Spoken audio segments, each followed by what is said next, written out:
twongere dusabire cyane cyane abagomba kwihebera Imana, tuvyure abagoyagoya kugira ngo ntibacike ivutu. Tuzi ko yuko inzira ya Yesu kenshi ishobora kuruhisha iyo utafise umutima mweranda aguma akugumiza kuri iyo nzira. Dusabe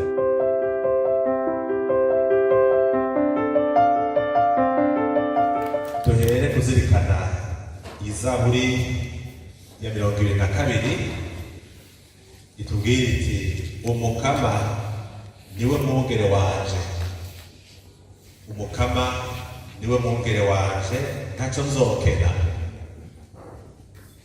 Nuvuga yuko tuba twemanze ko umukama wacu Yesu Kristo ari umwungere mwiza, yitwararika intama ziwe, azi ikiziramutsa, azi ikizicura.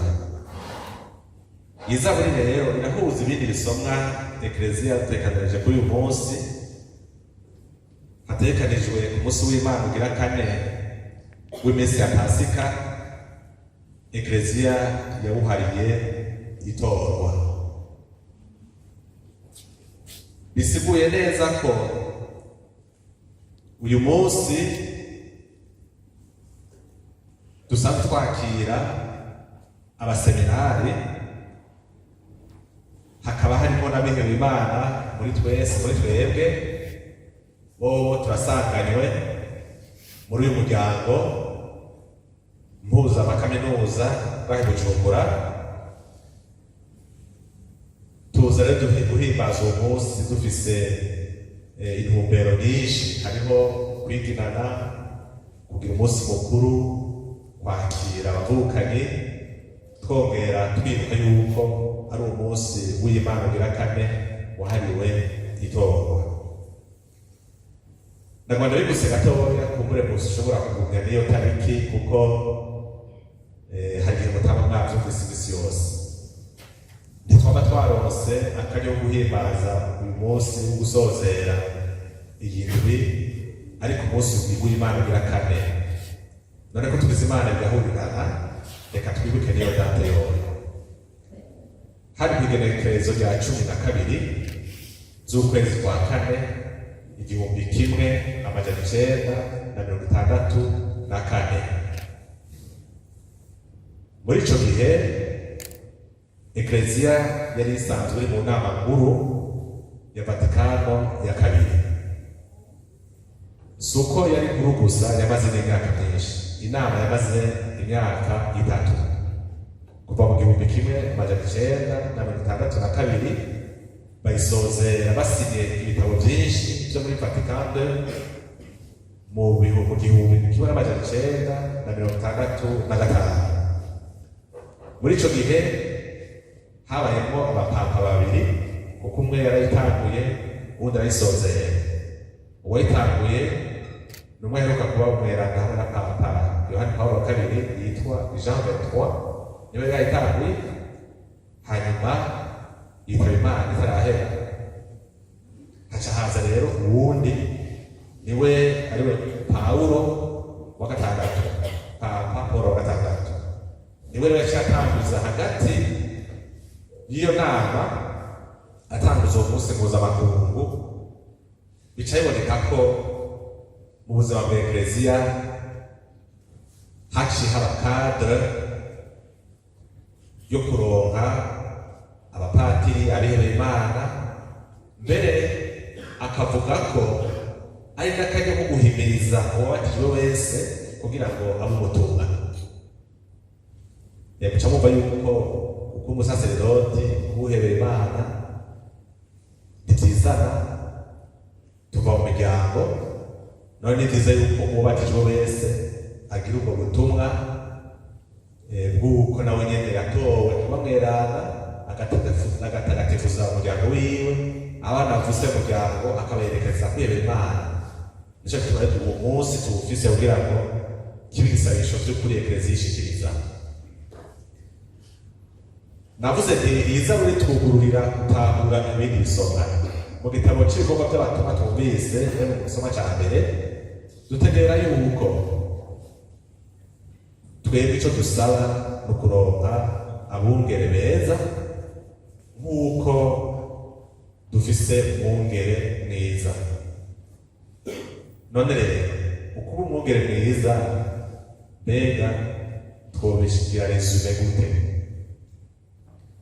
Icyo gitabo cy'ibikorwa by'abatumwa twumvise batubwira ko umwungere mwiza nta bwoba agira.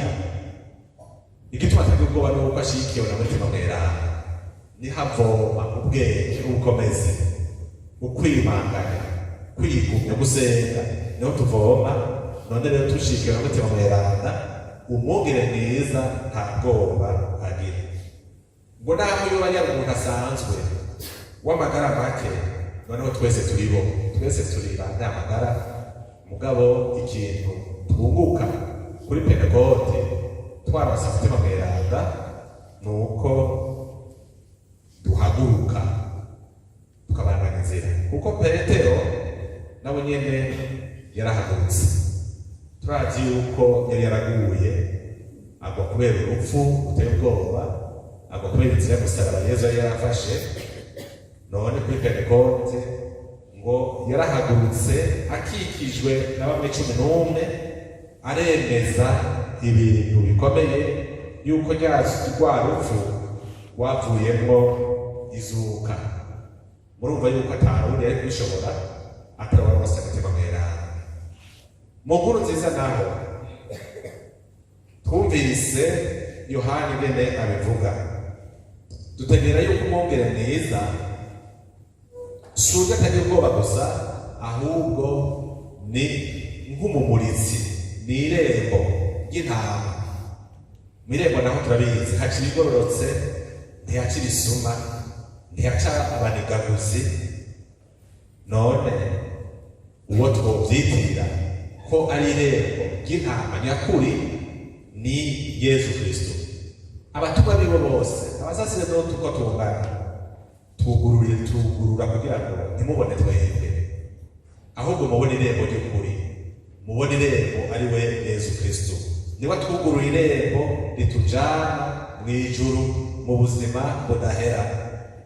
Ngabo kandi si irembo gusa risanzwe, ni inzira, kuko Yesu yatwivugiye ati jewe ndi inzira, uwunciyeko azoshika kwa Mana Data. Muca mwumva yuko inzira igera kure. Yavuze ati inzira ni uko inzira ihera harya uvuye muhira ikagushikana ku irembo aho winjirira. None inzira murumva yuko isigura ko Yesu umwungere mwiza atabwoba yaje kudusanga aho turi mu buzima dusanzwemo, kugira ngo adusanganize urukiza n'urukundo. Mugabo adusanze muri byo tubaye, akaca adufata ukuboko, akaduhagurutsa, akaduherekeza kugira ngo dushike by'ukuri, atwugurire rya rembo ridushikana n'Imana twagiye. Gufata inzira ya Yesu nagomba ndabibutse